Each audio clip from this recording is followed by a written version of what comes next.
سجدہ ریز ہوئے اس رب کائنات کی عظمت و کبریائی کو دنیا تک پہنچانے کے لیے، اس کا اقرار و اعلان کرنے کے لیے سبھی مل کے نعرہ تکبیر، ہاتھ بلند کر کے سبھی مل کے اور ہاتھ بلند کر کے نعرہ تکبیر، نعرہ رسالت، نعرہ رسالت، نعرہ حیدری، نعرہ حیدری، حسینیت، حسینیت، یزیدیت، یزیدیت۔ ایک مرتبہ سبھی کربلا کا تصور ذہن میں رکھیے، دو چیزوں پہ آپ نے جواب دینا ہے۔ ایک حسین ابن علی علیہ السلام کے استغاثہ پر لبیک کہنا ہے، اور دوسرا حسین ابن علی نے جو ہمیں روز عاشور پیغام دیا تھا، اس پیغام کو اپنی زبانوں سے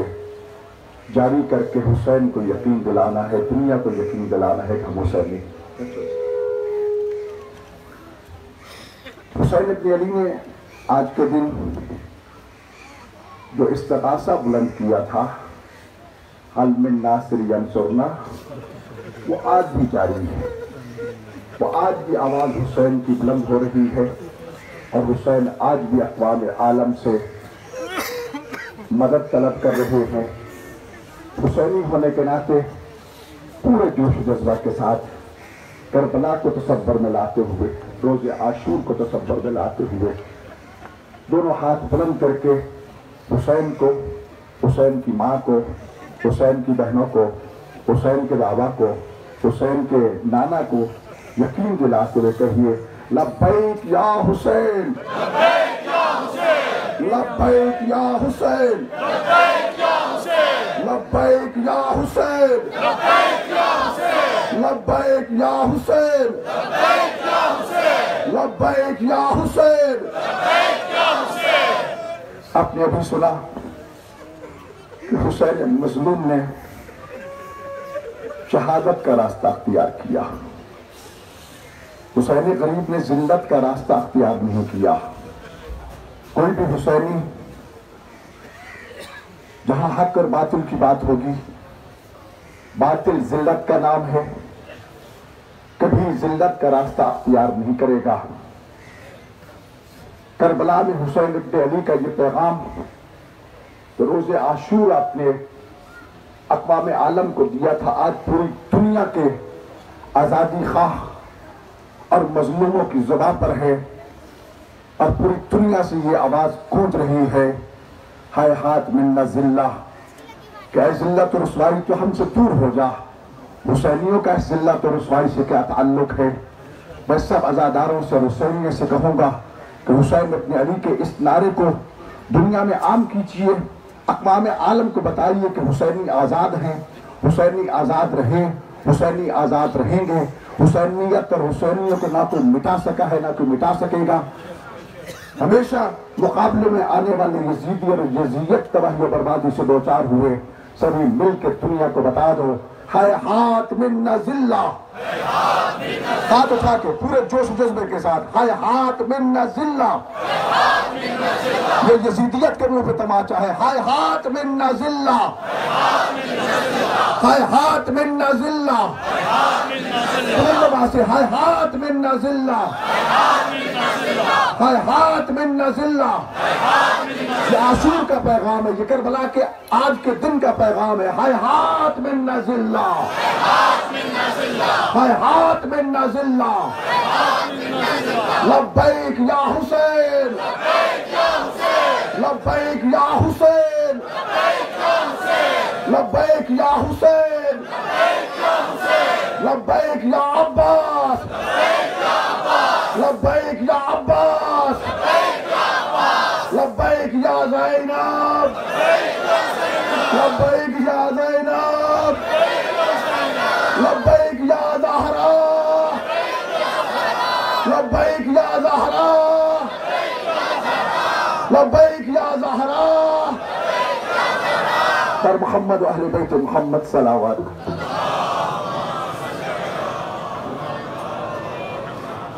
اعوذ باللہ من الشیطان اللعین الرجیم بسم اللہ الرحمن الرحیم انا للہ و انا الیہ راجعون رضا بقضائه وتسليما انا للہ و انا الیہ راجعون رضا بقضائه وتسليما لأمره. عزیزان،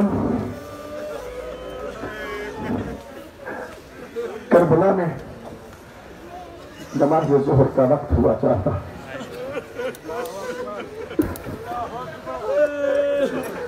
آپ نے کربلا والوں کی یاد میں نماز ادا کی. اس عاشور بھی جمعہ تھا، آج بھی جمعہ ہے. فرق اتنا ہے کہ آپ نے وضو کر کے نماز پڑھی تھی، کربلا کے غریبوں نے کربلا کی مٹی پہ تیمم کر کے نماز پڑھی تھی. آپ نے پانی پی کے نماز پڑھی ہے. کربلا کے کئی دنوں کے پیاسے تھے جنہوں نے نماز پڑھی تھی. آپ نے پرسکون ماحول میں نماز پڑھی ہے. کربلا والوں نے تیروں کی بارش میں نماز پڑھی تھی. جب نماز کا وقت ہوا نا، اور کبھی حمزہ سیوانی کا نام ہے، ابو سمامہ سیدانی نے کہا کہ فرزند زہرا نماز کا اپنا وقت ہوا چاہتا ہے، جی چاہتا ہے کہ آخری نماز آپ کے ابتدا میں پڑھو. حسین نے نماز جب شروع کی تو صحابہ حسین نے فرمایا ہم آپ کے سامنے کھڑے ہو جاتے ہیں، جب تک ہم زندہ رہیں گے کوئی تیر غریب زہرا تک نہیں آنے دیں گے. تاریخ گواہ ہے کہ کربلا کی یہ نماز بے مثال نماز تھی. ایسی نماز کے جو تیروں کے سائے میں پڑھی گئی، ایسی نماز جو موت کے موقع میں پڑھی گئی، ایسی موت کے جس میں نمازی جو ہے اس کے ہونٹوں سے نکلنے والے کلمات ذکر جو ہیں وہ نمازیوں کے ہونٹوں کے خون سے رنگین ہو کے زمین کربلا کو خاک شفا بنا رہے تھے. وہ نماز کے جس میں ہر نمازی زندگی کے آخری نماز اس امام عادل، اس امام حق، اس حسین مظلوم کے پیچھے پڑھ رہا تھا کہ اس نے ہاتھ مندہ ذلہ کا پیغام دے کے اللہ کے سامنے عزت انکساری کی انتہا کرتے ہوئے وہ نماز پڑھی کہ جس کی مثال کائنات میں کوئی نہیں ملتی. جدھر سے تیر آتا تھا اصحاب حسین آگے بڑھ کے اپنا سینہ آگے کر دیتے تھے. جب تک حسین نماز مکمل نہیں کر پائے نا، ادھر غریب زہرا کی نماز مکمل ہوئی. ادھر کبھی کوئی شہید ہو گیا، کبھی کوئی حسین کا ساتھی حسین کو بچاتے ہوئے شہید ہو گیا، کبھی کوئی شہید ہو گیا. کربلا کی ایسی یادگار نماز چھوڑ کے گئے کہ آج اگر آذانوں کی آوازیں بلند ہو رہی ہیں، آج اشہد ان محمد رسول اللہ کی آوازیں بلند ہو رہی ہیں، تو یہ حسین غریب کے آخری سجدے کی یاد ہے. نمازیوں، تکبیرۃ الاحرام کہنے سے پہلے کربلا کا رخ کر لیا کرو. غریب زہرا کو مخاطب کر کے حسین کا شکریہ ادا کرتے ہوئے السلام علیکہ یا ابا عبداللہ، حسین تجھ پہ ہمارا سلام ہو، سلام کر کے نماز پڑھا کرو. کیونکہ اگر حسین جان قربان نہ کرتے آج ہمیں یہ نمازیں نہ ملتی، آج یہ اذانیں نہ ہوتی. آج اگر ہم سجدے کر رہے ہیں تو حسین غریب نے آخری سجدہ کر کے نماز کو بچا کے ہمیں نماز پڑھنے کی توفیق عطا کی. حسین ابن علی، وہ فرزند زہرا جس کو رسول اللہ فرمائے کہ حسین مجھ سے ہے، میں حسین سے ہوں، جو جگہ جگہ یہ تعارف کراتا رہے کہ او یزیدیوں مجھے پہچانو. اس کائنات میں اگر کوئی محمد مصطفیٰ کا نواسا ہے تو میں حسین ابن علی ہوں. اس کائنات میں اگر کوئی علی ابن ابی طالب کا بیٹا ہے تو میں حسین ابن علی ہوں. اور مظلومیت کی انتہا اس وقت تھی جب حسین یہ تعارف کروا رہے تھے وہ یزیدیوں میں زہرا کا بیٹا. عرب کے رواج کے مطابق اگر کوئی اپنی ماں کے نام سے تعارف کروائے نا تو اس کی غربت کی انتہا ہو جاتی ہے. اور حسین غریب نے جب حبیب کو خط لکھا تھا نا تو آخر میں حسین ابن علی نہیں حسین ابن زہرا لکھا تھا. حبیب یہ خط پڑھ کے تڑپ گیا تھا کہ ہے حسین اور زہرا کا نام.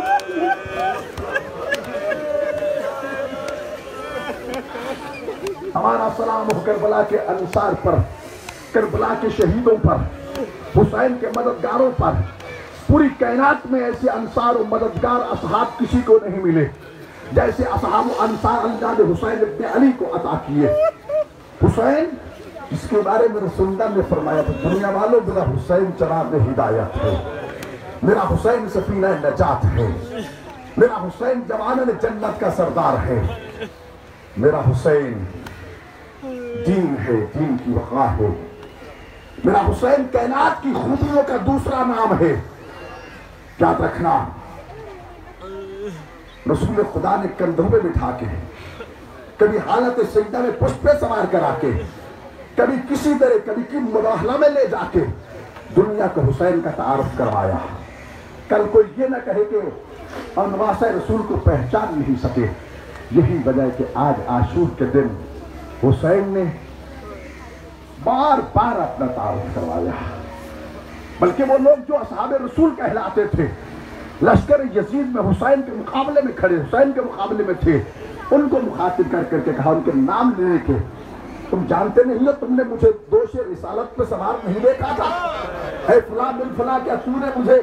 نہیں دیکھا کہ جب رسول اللہ مجھے لعاب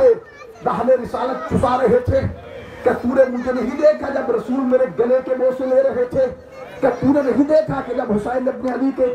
بدن کے حسین بوسے لے رہے تھے؟ میں وہی حسین ابن زہرا ہوں، میں وہی حسین ابن علی ہوں۔ تعارف اس لیے کرایا تاکہ کوئی یہ نہ کہے ہمیں پتہ نہیں چلا کہ ہمارے مقابلے میں آنے والا کون ہے۔ وہ حسین جس کے کپڑے جنت سے آیا کرتے تھے، وہ حسین جس کا کھانا جنت سے آیا کرتا تھا، وہ حسین جو جبرائیل کے پروں پر سویا کرتا تھا، وہ حسین جو چادر تطہیر کے نیچے آرام کیا کرتا تھا، وہ حسین ابن علی، وہ کائنات کا مظلوم امام،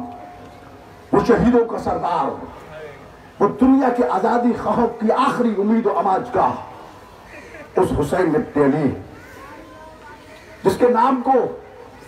ہر زمانے کی یزیدیت نے مٹانے کی کوشش کی۔ یزیدیت ذلت و رسوائی کا نشان بن گئی۔ حسین قیامت تک عظمت کا نشان ہے، حسینیت قیامت تک عظمت اور کامیابی کا اعلان ہے۔ حسین اور حسینیت کو نہ کوئی ختم کر سکا، نہ کوئی ختم کر سکے گا۔ اور یاد رکھو، ابھی خون حسین کا انتقام لینا باقی ہے۔ قبر حسین پہ سرخ علم کا لہرانا اس بات کا اعلان ہے، ابھی جنگ جاری ہے، ابھی حق و باطل کا مار کا ختم نہیں ہوا۔ ابھی آپ کے ساتھ اس جلوس میں حسین مظلوم کے قبر اطہر اور گنبد کا کربلا کا علم آپ کے ساتھ سفر کرے گا۔ آپ حضرت عباس علیہ السلام کے گنبد اطہر کے سیاہ علم کے سائے میں غریب کربلا کو پرسہ دیتے ہوئے آگے چلیں گے۔ آپ حضرت امیر المومنین علی بن ابی طالب علیہ السلام کے گنبد اطہر کے سبز علم کو لے کر دنیا کو یہ بتائیں گے کہ کربلا والوں کے وارث حسینی ہیں۔ علی بن ابی طالب کے ماننے والے حسینیت اور عباس اور امیر المومنین کے پرچم کو بلند رکھیں گے۔ امیر المومنین علی بن ابی طالب کے پرچم کے سائے میں حسین غریب کو پرسہ بھی دینا ہے، زہرا کو زہرا کے مظلوم بیٹے کا پرسہ بھی دینا ہے، اور دنیا عالم کو یہ پیغام بھی پہنچانا ہے، یزیدیت کائنات کی تمام خباثتوں اور برائیوں کا دوسرا نام ہے۔ جس کو حسین سے محبت ہے، اسلام سے محبت ہے، رسول سے محبت ہے، اس وقت تک اس کی محبت کامل نہیں جب تک کربلا والوں کے نقش قدم پر نہیں چلے گا۔ عزاداروں، آج پڑھنے پڑھانے کی کوئی ضرورت نہیں ہے، آج بس اتنا ہی کافی ہے کہ خیام حسینی سے العطش العطش کی آوازیں بلند ہو رہی ہیں۔ ایک جوان جاتا ہے، دوسرے کا لاشا واپس آتا ہے، ایک کو بیویاں تیار کر کے بھیجتی ہیں اپنی قربانی کے طور پر، اور دوسرے کے لاشے پہ کھڑے ہو کے ماتم کرتی ہیں۔ شبیر ہے، کبھی کسی کا لاشا اٹھا کے لاتے ہیں، کبھی کسی کا لاشا اٹھا کے لاتے ہیں۔ کربلا کا سب سے پہلا شہید ہر کا بیٹا علی جب نے ہر تب حسین کے قدموں پہ جان نشاور کرتا ہے، اور گھوڑا دوڑا کے اپنے بیٹے کے لاشے میں پہنچا تک میں بیٹے کے لاشا اٹھا کے لے آئے، لیکن کیا دیکھتا ہے کہ حسین ان سے پہلے پہنچ چکے تھے۔ ادادر حر نے اپنے بیٹے کا آگے بڑھ کے لاشا اٹھانا چاہا، حسین غریب نے کہا نہیں نہیں حر، میرے نانا کی شریعت اجازت نہیں دیتی کہ پورا باپ جوان بیٹے کا لاشا اٹھائے، پیچھے ہٹ جاؤ، میں تیرے بیٹے کا لاشا اٹھاؤں گا۔ لیکن عزادارو، یہ صبح کی بات تھی، اور جب ظہر کی نماز حسین پڑھ چکا، تو جب علی اکبر جیسا کڑیا جوان بیٹا، ہم شکل پیغمبر جس نے حسین کی آنکھوں کا نور ختم کر دیا تھا، جب اس کی لاشے میں حسین پہنچے تو وہ لاشا اٹھوانے والا نہیں تھا۔ حسین غریب نے اپنے جوان بیٹے کا لاشا بڑی مشکل سے اٹھایا تھا۔ بیٹا علی اکبر کچھ ہمت تم کرے، کچھ میں کوشش کرتا ہوں، تجھے اٹھا کے خیمے میں لے چلتا ہوں، لیکن بوڑھا باپ گرتا تھا، اٹھتا تھا، گرتا تھا، اٹھتا تھا، سمجھتا تھا، لیکن علی اکبر کے لاشے پہ ان پاؤں کے ساتھ چل کے نہ جا سکا۔ روایت کے لفظ زانو بزانو بلاشا دوسرے رسول کوہلیوں کے من سہارا لے کے حسین غریب اپنے جوان بیٹے کے لاشے پر پہنچا تھا۔ خدا نے کس نے علی اکبر کے سینے سے بخشی نکالی تھی؟ ابراہیم و اسماعیل انبیاء امتحان حسین دیکھ رہے تھے، کہاں ہوگا دادا ابراہیم؟ بیٹے کے گلے پہ چھری رکھنا آسان ہے، علی اکبر جیسے جوان بیٹے کے سینے سے نیزہ نکالنا بہت مشکل ہے۔ علی اکبر بھی دنیا سے جا چکے، علی اصغر بھی تعلیم ہو چکے ہیں،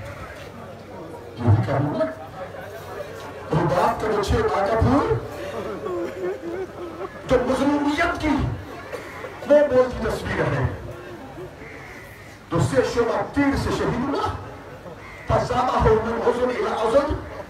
جسے حرمہ ملون کا وہ تیر جو جانوروں کے لیے استعمال کیا جاتا تھا، ایک کان سے دوسرے کان تک ذبح کرتا گیا، جس پر تیر چلاتے وقت بغیرت کو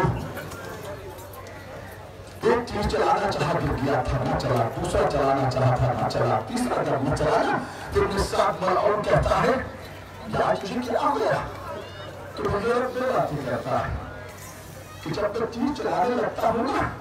تو میرے خواتین کی قناعت میں ہلتی ہے، ایک بیوی کی آواز میرے کانے میں ٹکراتی ہے، ظالم اپنے تیر کو بھی دیکھ، میرے نسل کے گلے کو بھی دیکھ۔ اور جب میں علی اصغر کے گلے کا نشانہ لیتا ہوں تو مجھے علی اصغر کے گلے پہ رسول اللہ کا گلا نظر آتا ہے، علی کا گلا نظر آتا ہے، زہرا کا گلا نظر آتا ہے۔ بغیرت کہتا بھلا حسین رسول کا گلا تمہیں نظر آئے، بھلا تمہیں رسول اللہ کا گلا نظر آئے، تیر چلا دے۔ اس بغیرت نے جب تیر چلایا تھا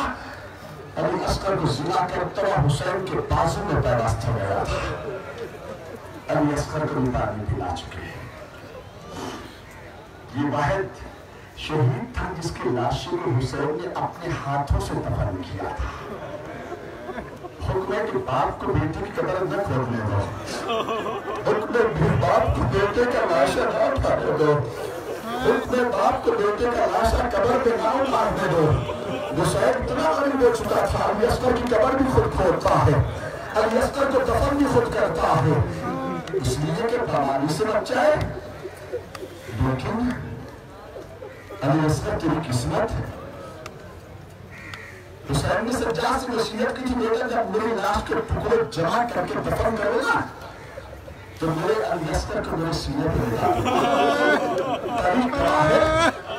کہ سجاد جب حسین کی لاش کے ٹکڑے چٹائی پہ اکٹھے کر چکے نا تو بنی اسد قبیلے سے لوگوں سے کہا مجھ پر احسان کرو، چٹائی کے کونے پکڑ کے حسین کے لاشے کو قبر میں اتارو۔ مدد کی گئی، اس کے بعد سجاد نے مولا علی اصغر کا لاشا ڈھونڈا، صرف سینے کا ایک حصہ ملا، اٹھا کے لے کے کہا بابا مجھے اپنے علی اصغر بھائی کا بس اتنا ہی لاشا ملا ہے، سجاد کو معاف کر دینا۔ علی اصغر سے اتنا پیار ہے حسین کو، پیار کی وجہ سے حسین کسی نے زیادہ کر رہا ہے لگا ہو تمہارا کیا زہرا کرے گا تیرا کربلا پہ قبضہ تلوار پہ نشانی رکھ کے اس طرح سا بلند کرتا ہے الحمدللہ سے منصور اللہ وہ تم جوانو ہے کوئی غریب کی مدد کرنے والا حل من ذات یسب عن حال رسول اللہ ہے کوئی بطول کی بیٹیوں کا پردہ بچانے والا وحل من محیص عن حال رسول اللہ ہے کوئی رسول اللہ کی بیٹیوں کا اس طرح سا سننے والا تیروں کی صورت میں جواب ملا اللہ اکبر عزادار حسین بیویوں کی آوازیں سن کے خیمے کی طرف آئے خیمے کے باہر پہنچے نا اپنے آپ ایک مرتبہ نظر ڈالی سر سے لے کر پاؤں تک حسین زخمی تھا پیشانی پہ زخم تھے سینے پہ زخم تھے بدن پورا زخمی تھا خیمے کے قریب جا کے پھر پیچھے مڑتے ہیں کہ اگر اس حالت میں خیمے کو چلا گیا تو کوئی بیوی دیکھ کر بچائے گی پھر آگے بڑھتے ہیں کہ چلتا ہوں خیموں کے اندر پھر پیچھے ہٹتے ہیں پھر آگے بڑھتے ہیں اتنے میں خیموں کے اندر زینب نے کسی کی چلنے کی آہت کو جب سنا تو پوچھتی ہے کہ میرے خیموں کے باہر چلنے والے کون ہو کہا زینب بہن تیرا بھائی حسین ہوں پہلا خیموں کے اندر کیوں نہیں آ جاتے بہن زینب نے سر سے لے کر پاؤں تک زخموں سے چور چور مجھے اس حالت میں دیکھ کے سکینہ مر جائے گی کوئی بیوی مر جائے گی اس وقت زینب کہتی بھیا خیموں میں چلے آؤ جس ماں زہرا کا تو نے دودھ پیا اسی زہرا کا میں بیٹا عزیزکم اللہ حسین خیموں میں آئے بیویوں کا حوصلہ دلاسا دلایا اس خیمے میں پہنچی جہاں بیمار کربلا حالت رشید بھی رہے اور کی طرح مریض زینب نے رشید کو افاقہ دلایا تو اپنے سامنے سب کی حالت میں بابا کو دیکھا نا تو بے ساختہ سجاد پوچھتے ہیں اہنا امی عباس چچا عباس کہا گیا آپ نے یہ ہاتھ بجا رکھی ہے کہ میں ناس تھا عباس پہ محمد و آل محمد کو کہ عباس کے ہوتے ہوئے کوئی ہمیں ایک تیر بھی نہیں مار سکتا لیکن زخمی حالت میں جب بابا کو دیکھا این امی عباس بابا عباس کہاں گئے کہا گئے شہید ہو گئے یسوع نے پوچھا این اخی القاسم قاسم کہا ہے بیٹا کہتے تھے وہ شہید ہو گئے اب محمد کہا ہے وہ بھی شہید ہو گئے ایک ایک کا پوچھتے پوچھتے عزادر و آخر میں سجاد پوچھتے ہیں بابا این اخی امیر اکبر میرا بھائی علی اکبر کہاں ہے یہاں حسین نے یہ نہیں کہا کہ آپ شہید ہو گئے بلکہ کہا بیٹا مر تو مجھے تم زندہ ہو یا میں زندہ ہوں اور ماں کہتی ہے حسین نے یہ کیوں نہیں بتایا کہ وہ بھی شہید ہو گئے جانتے تھے کہ بھائی کی موت بھائی کی کمر کو توڑ کے رکھ دیتی ہے اگر سجاد کو میں نے بتا دیا نا کہ تیرا بھائی علی اکبر بھی شہید ہو گیا ہے تو سجاد کی کمر ٹوٹ جائے گی تبرکات امامت نبوت سجاد کے حوالے کر کے اچھا بیٹا اللہ کے حوالے اہلوں کا خیال رکھنا پرشوں کا خیال رکھنا تمہیں شام و کوفہ کے نظاروں اور درباروں میں جانا پڑے گا تمہیں سارے خطرے لینا پڑیں گے تعزیانے کھانا پڑیں گے اللہ اکبر سجاد کو خدا حافظ کر کے غریب کربلا ایک ایک بیوی کو سلام کر کے خدا حافظ کرتے ہیں سلام علیکم یا زینب یا ام کلثوم یا رقیہ علیکم نبی السلام علیکہ السلام بہن سے کہتی ہیں زینب مجھے سب سے پرانا کرتا لاتا بہنوں کی بچے لوڑے لگاتی ہیں